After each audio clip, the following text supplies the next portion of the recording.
Yo guys, what's up? So this is Marvin guys, isa akong OFW dito sa bansang Qatar. So yun guys, share ko lang sa inyo to. Kasi nakakatuwang isipin na nare-recognize na tayo dito ng mga kababayan natin dito sa TikTok. Sa paggawa ko ng mga video araw-araw. So yun, thank you so much sa mga kababayan natin na nakakakilala na sa atin dito at yung nagpa-follow sa atin, nagme-message sa atin at kung ano-ano pa. Katulad lamang ng mga grupong to na pumunta ngayong umaga dito sa amin para kumain. At sinabi nga yan, "Oy boss, nakita ko yung TikTok mo, napanood kita doon, picture-picture tayo." Katulad na lamang ng mga to. Pakita ko sa inyo, tara!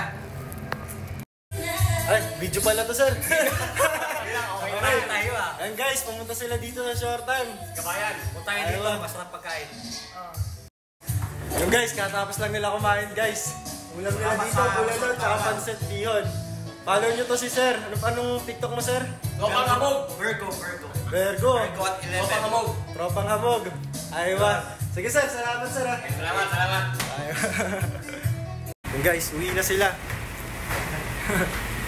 Salamat sir. Papa, salamat! Aywa, ingat sir. Salamat sir. Thank you. Thank you sir, thank you. See?